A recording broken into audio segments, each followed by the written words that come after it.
It's called sweat equity.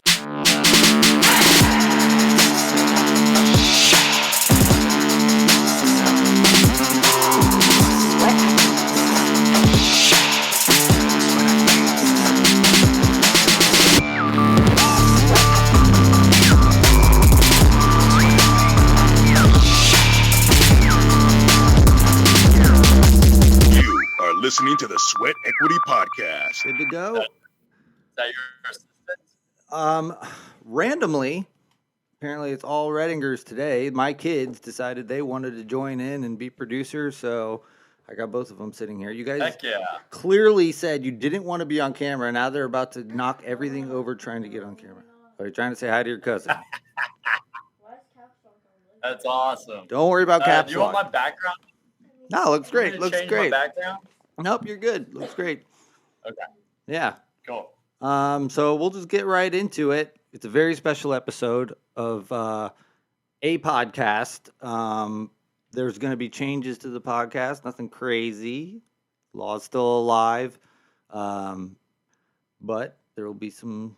I don't want to say much more than that. I'm just teasing it out. But what better way to kind of make a transition to do a familial podcast?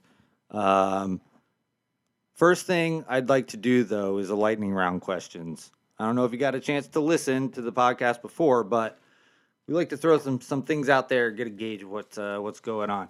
What time do you wake up in the morning? This morning or every morning? Every morning. On average, you know? 6:30 to 7. This morning was about 5:30. Just ready to get going. Okay. So if you're putting on a movie that you want a guaranteed laugh, what movie are you putting on? Oh man, anything Adam Sandler. That's going to be to the top. Happy Gilmore or Billy Madison. Okay. Sounds about right. Checks out. That's a Redinger answer. How about a cry? Guaranteed cry movie. Field of Dreams comes to mind. Wow. You are related to us. I don't know. Sleepless in Seattle. I mean, we get a little romantic. Okay. Yeah. All right. This guy, God. What do you think about him? Say it again. God. What do you think about God? Oh boy.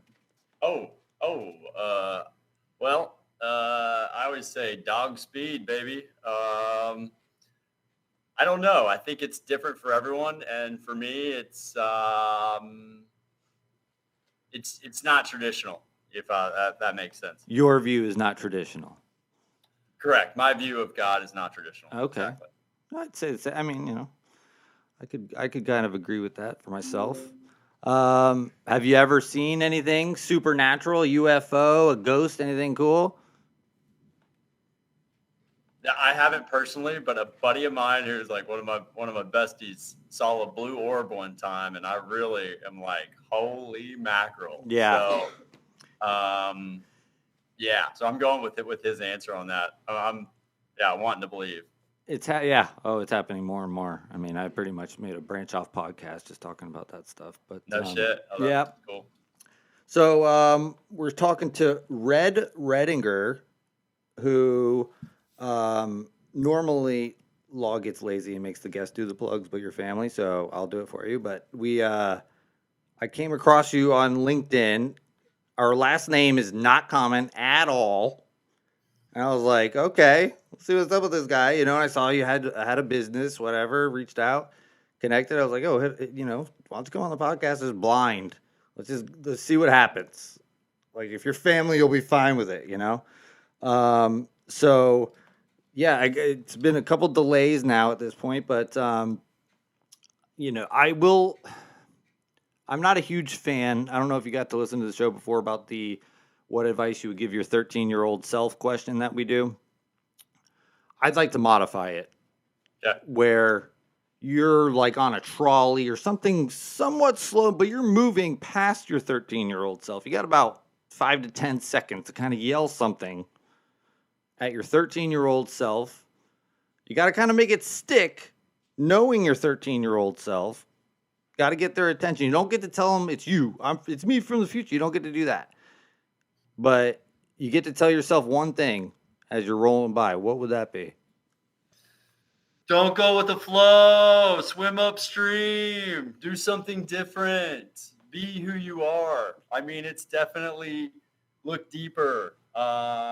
Take the road less traveled. It's going to be all in that same vein that it's being normal is overrated.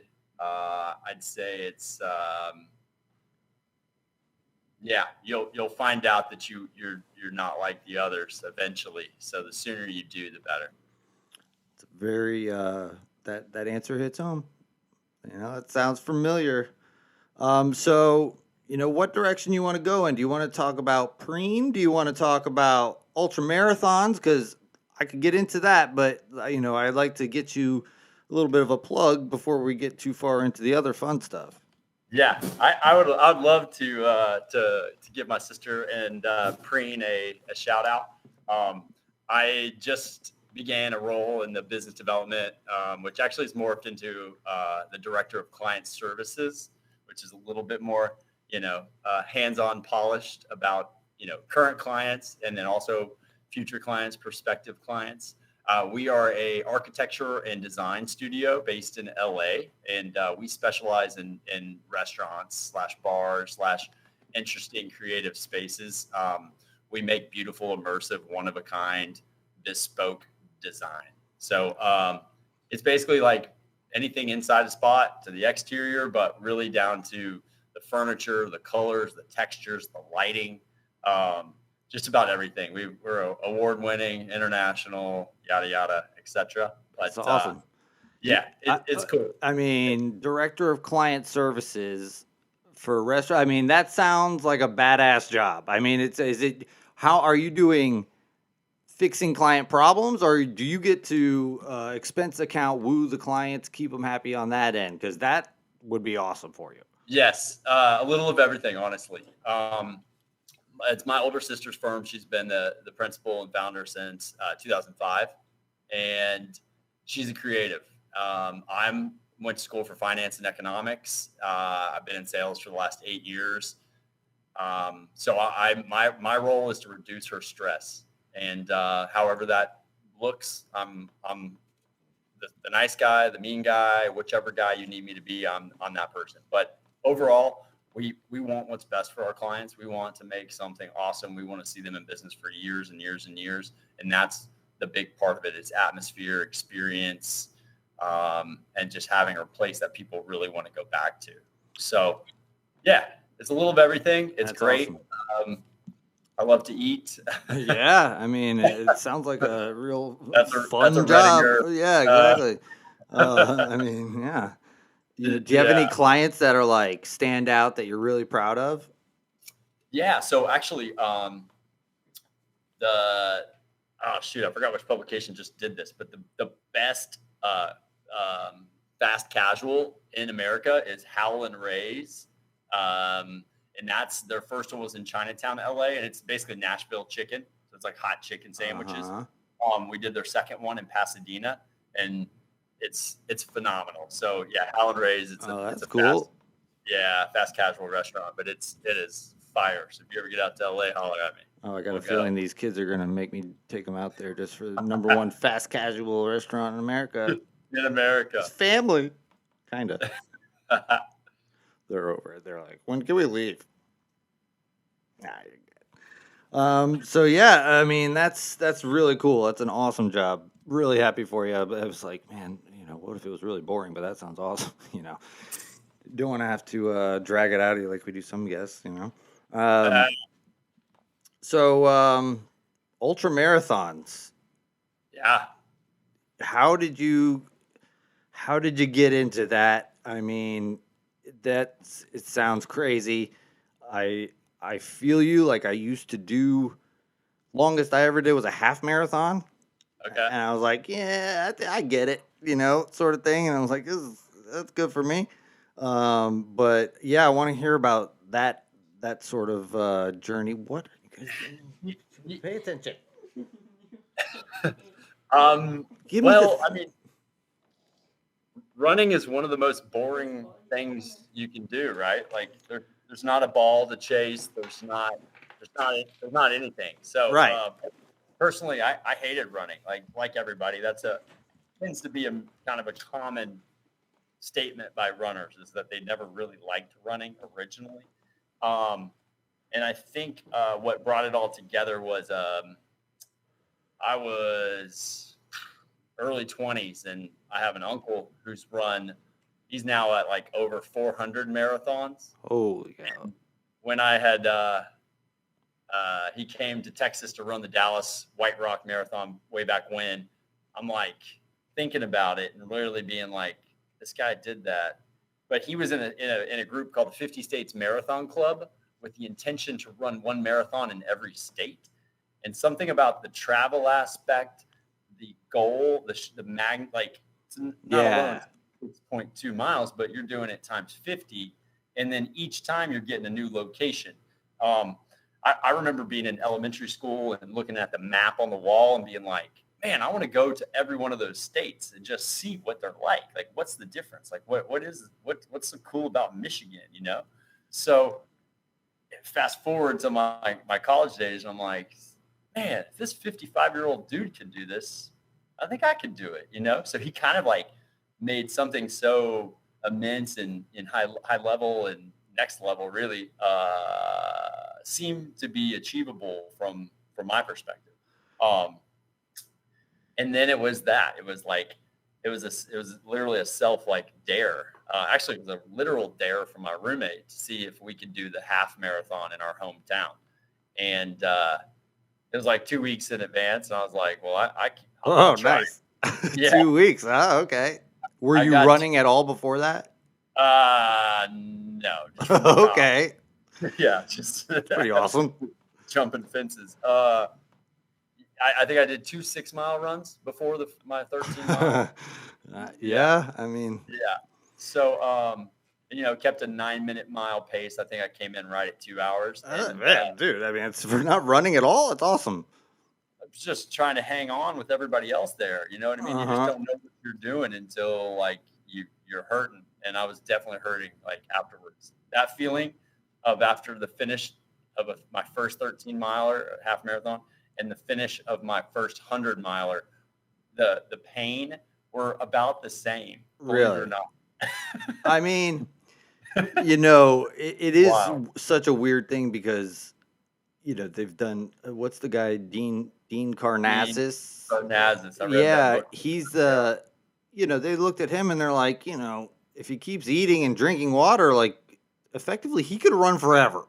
I don't know about sleeping. That's who knows about the sleeping part. But they're like physically, he should be able to just go forever, and he tries. I mean, it sounds like you're getting there too.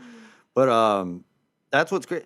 Can you not audibly yawn at the podcast, please?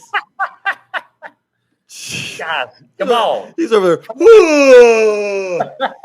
Don't yawn into the mic, at least. I mean, I know the mic's off. I could feel it though.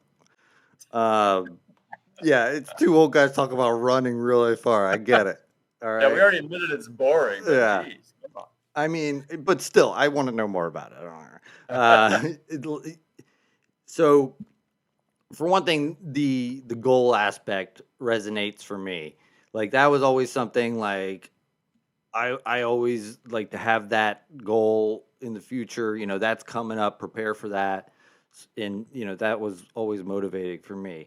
But to get, I don't want to fill in the story for you, but you must have been like, okay, do a marathon in every state, what's next? What's the step up from a marathon? How far did you go? Yeah, that's what's crazy. So, I probably got 5 or 6 marathons in, and then someone told me about trail running, and it's different, it's in the woods, it's on dirt. It's just anything that's not road. And, that got me. I actually should pause and say I heard about the Hash House Harriers, which is a beer drinking running group first before I heard about trails. Yeah, sounds pretty good. I just want to make the timeline correct. That I got into beer drinking and running first before I got into trail running. But it's all about the recovery process. But anyway, it must have been 6 or 7, 8 months before after my first marathon, before I was starting into seeing how it would be to run on trails. And then that's where the ultras come in is they usually have like a marathon or a 50K in trails. And that's usually the lowest distance or the shortest distance. And then it's, in addition to the 50K, they have a 50 miler and or a 100K and or a 100 miler happening simultaneously. And you can decide which one you want to do. So the first one that I recollect was October of like 2007, and it was called the Palo Duro. That is when I ran my first triathlon. Swear to God. I was like, don't say 2007, bro. And that's, yes. Is that right? What year were you born, Eric? Hold on a second. No, I'm sorry. That's not right. That doesn't make sense. Okay. I was just looking for a synchronicity. I was born in 83. I'm 40. Same. Okay. All right. That didn't So it plan could that. be, there's our. We'll do the there's family tree part after the running part. Okay, Because cool. I do want to figure it out. I know. Okay, so so wait, that- those were all where it those distances you laid out just now. Those were all on trails? Yeah, so those are that. I mean, it's just the way that race organizations put it on. They're like, "Yo, we'll have the shorter distance, a 50K option. We'll throw out a 50-mile option, which is usually just a second, third loop, fourth Right. loop."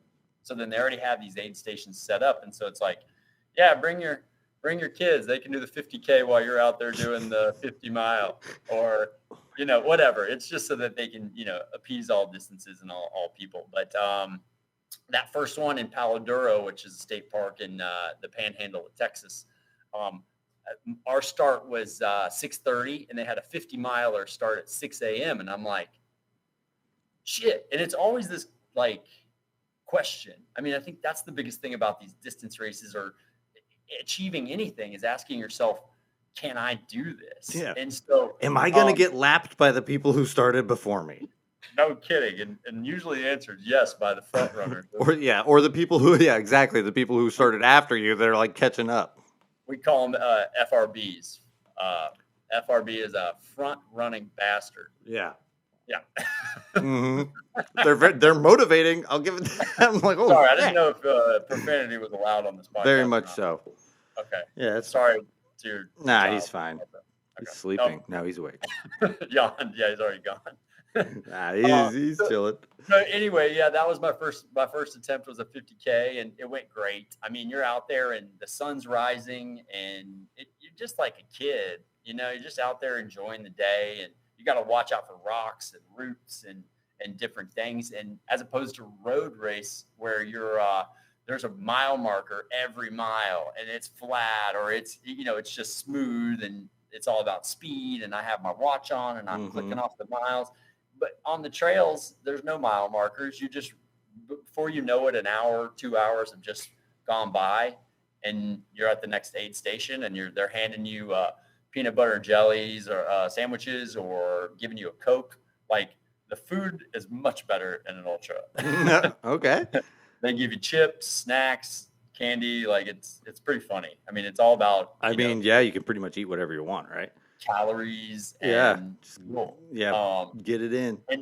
And to be honest, it's really not much more rocket science than that. It was seeing the guys line up at 6 a.m. and we still had 30 minutes, and they were the 50-miler start off, and I'm like, shit, why didn't I sign up for that? And so it only took me probably another month to find another one that was going to be my 50-miler. So That's cool. like, it escalated quickly, as they say, and it still has, to be honest. I ran my furthest distance at the beginning of May, and that was a 250-miler called the Coco Dona. Oh, yeah. I was wondering what's the farthest you've gone? In Arizona. So that was in one, and we call this in one shot. You know what I mean? Like, yeah. They have sleep stations along the way. So you can take a nap. You can take a 5-hour nap if you want. You can take a 10-hour nap depending on if you can make the cutoffs. So the cutoffs start to come into play, and so that really reduces the amount of time you can kind of either take time off feet, take your shoes off, whatever you need to do. I finished in just under 85 hours, and I had about 4 hours of sleep. Wow. In that amount of time. I'm doing that math right now. Holy shit. It's slow per mile, but like 3 miles an hour. Dude. Yeah, I mean, man. but it's the long game. It's the aggregate of all that time and lack of sleep. Yeah. I was So ready to be done. is it competitive in any way, or is it just straight like everybody wants to just get done, or is there that couple guys that are like, well, I do want to win? There are, and it's awesome, because if you're at the front and they have their own camaraderie, they have their own It's a boys club, the winners club, winner's circle. and they want each other to succeed. They want to push each other. So they have something that me and the mid pack, back and pack, if you want to call it, we just want to have fun and Right. people, meet people, or it actually becomes a suffer fest. Like I've got probably 5 to 8 trail bros and gals that I've met out there just suffering. And, Yeah. There's some bonding, some crazy bonding that happens when you suffer physically together. Like, seriously. I mean, not the same, but like me and my friends have been sick in the same hotel room where it was like everything's coming out of everybody everywhere. We all are now brothers of some kind. I don't know if you want to call it, virus diarrhea, brother. But like, just there's Yeah. something behind going through the shit with somebody that's just like, all right, well, we always have that, We will always have that, and it would be a shared experience. You know what I mean? Where you probably held their hair or held their hand. Right, or exactly. whatever. Yeah, I mean, God. So for you, like, when between trail running and just running, flat surface, for your brain, what do you feel like helps you better? Because I would imagine it's much more probably meditative being on the flat terrain, just kind of same thing, where it's repetitive. It has its own benefits, and then being out on a trail where you're having to focus on, if you're not paying attention, you break your ankle, sort of thing. And like, to me, there's also like, goodness for your brain with that. So like, I'm curious what you find best. I can definitely zone out in any terrain. And it becomes really natural. I would say when you're just analyzing the ground and making sure your feet are properly set on a flattish spot, or you're gonna have to tweak your toes up a little bit to step up on that rock and up that hill or whatever you're doing. The road marathons are quite a little bit better because you don't have to be looking down, but you also find yourself looking at, like I did the LA marathon. It was a couple of years now, but that was kind of like my last road marathon I can recall. But it's all like, oh, let me look around and see these different things. So you're definitely distracted, but your brain is always in the back just ticking, Yeah. And there's always thinking about what you're like, definitely fluctuating back and forth between your pace and your tempo and your heart rate and how you feel. Right. But also, what am I going to do later? Yeah, exactly. Did I call that person, or did I make plans to meet up after this, or let me take a selfie with this clown that's in a clown suit running next to me, or there's always just something interesting going on at a marathon. And then you're looking for signs. People are always holding that sign. It's like, this is the worst parade I've ever been to. Right. That's about my favorite one. Yeah. But, Or you're just right at that moment, there's a little kid holding it. You could do it. I was like, I can do it. You know what, little kid, you're right. 14 more miles, Don't poop your pants. Yeah. I mean, how right often? So, I mean, when you're running an ultra marathon, how often do you got to go? And I mean, I'm sure you've got it down to a science where you know exactly what to eat and when it's coming out. Seriously, I still eat just whatever, but I have one of those, what do you call them? Fast systems. metabolism? Yeah, no, other way around, where I'm like, okay, so not at you the are house- a Redinger. if I'm not at the house, I'm probably not going to go. You know what I mean? So I like to have my own private space, private Sure. time. So I'll be backed up for a Yeah. couple days, and that's all right, with me out there. I do carry wet wipes, a Ziploc bag, and some toilet paper, though, just about everywhere. I'm going to clip this part and send it to my dad. He's going to be like, what? He's definitely one of us.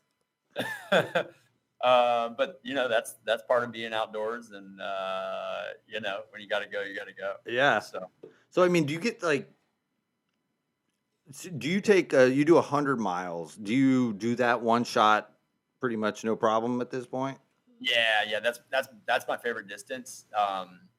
They provide an awesome buckle for every finish, and then or every 100 miler. So you get a cool buckle. You have a really awesome experience. It's usually overnight. I mean, it's always overnight. Sorry, the time cutoffs are in the 26 to 30 hour range. A friend of mine just ran one in Southwest Colorado this past weekend, and they had a 52-hour cutoff. So it started on Friday morning as opposed to Saturday morning, but it was all vert. Basically, you're going up and down. Oh man. So, but that one I wouldn't recommend to anybody. Plus, yeah, just the air. That's a whole different ball. Like, dude, that's just like crazy. Yeah, the weather was nasty. There's always some hail in the mix, you know. It's cold at night. So yeah, your body goes to the ringer on that one. But no, it's my favorite distance definitely because it's achievable, and it's one of those that I love to break it up. I do like basically in tenths. So every time I get to 10 miles, I'm like, all right, 10% done, 20% done, 30% done. And you kind of just go at it like that. And yeah, that is my favorite distance. Some of the other ones, like a marathon, I'm like, damn, I woke up to go run for 4 hours. Yeah, I mean, that one's like, whatever to you now. I mean, like, do you get sleepy? Like, I'm just curious. I'm trying to put myself in the position where it's like, all right, I've been running for 20 hours. Like, I'm still running, but I mean, your brain has got to be just crazy at that point. Like, do you get any crazy, like, changes, like hallucinations, anything? Yeah, definitely at times, especially if I go into it like that Friday was a busy work week or stressful work week, or I'm not getting enough sleep. That weekend is going to be tough. That's one of the main things is like making sure you get enough sleep going into one. But yeah, I've seen my big hallucination is all the like a stump, like a tree that's cut down or something like that turns into something, usually dead animals. That's a kind of a scary little, at this Cocodona in May, I saw there were these boulders and I was like, are those buffalo? And it was the middle of the day. And I'm like, I think there's buffalo over there. And my pacer was like, those aren't buffalo. I mean, if you go to I bet if you go to the finish line of one of these things, you'll find everybody must be tripping out coming over that thing, just like insanity. Because I mean, going just that long without sleep, not to mention running the entire time, people must be bonkers. Yeah. There's a lot of stories about different things they see, and it's at this point, it's like, yeah. I mean, you talk just them seeing something and thinking it's something else, sort of stuff. Or anything crazier? If there's something crazier, I got to know about that. No, I wish it was even crazier. It would be so boring, 100 miles. Yeah, keep us tight. Would you guys do something awesome, please? No, I haven't heard of anything like legendary where you're like, oh, I can't wait to see that one day. But it's the same old story. They just see different shit, and you're like, all right, whatever. I mean, have you seen anything that's just like a crazy story that would, something that you wouldn't think would happen or anything like that? I don't know. I mean, I'm sure you've seen people mess themselves, that sort of thing. I'm sure that happens, but I don't know. Attacked by a buffalo. That's more of a story, like the messing of each other, like the messing of yourself. You know what I mean? Yeah. Please, I'm so glad the back of the Packers aren't like thinking they can go so fast, because I'm a middle pack runner, maybe a little bit above average than middle, but I'm not at the front. But so we're not, and we're not competing for prize money or anything. So people are a little bit more like reasonable about that. And to be honest, I don't think I have anything to wow you as far as like scary situations, bear chases or like animal. Yeah. Like no bear chase is fine. All right. No. Just recently in Montana, there, hailstorms and lightning storms are freaking scary. I bet. Hail coming down on. I mean, what's the procedure there? Find an underpass, overpass. Yeah, get under a tree. Just get next to a tree to have some protection and cover your head, your face. So, yeah, that's fun. But they're pretty quick. You know what I mean? That's how the storms roll in Colorado. They come through. They're there for 15 minutes and then they're off. Do their damage and they're out. I scare the shit out of you, so you don't even have to go anymore. Yeah. So before we get out of here, do we want to try and figure out how we're related? Yeah. I don't know. I feel like, we can stick to grandpa's since it's all Redinger. Where did you? So you're in Florida now. Where did you go? Where did your parents and grandparents? So come from? my dad's from Williamstown, Pennsylvania. Okay. And his parents live there too. So like, I didn't know. I was like, give me a list of your grandpa's uncles or something. I forget what I asked him. I have it somewhere. I was like, this should do. This will work. I'll figure it out from here. I was like, so lost the list, by the way. We're from like my dad's dad, who would be like born in 1908 or something, is from Iowa. And so I mean Iowa and PA are, I guess it's the same closer. Geography. But we were raised in my dad was raised in Texas, born in 1945. But shit, obviously I was expecting. I thought this would be easier.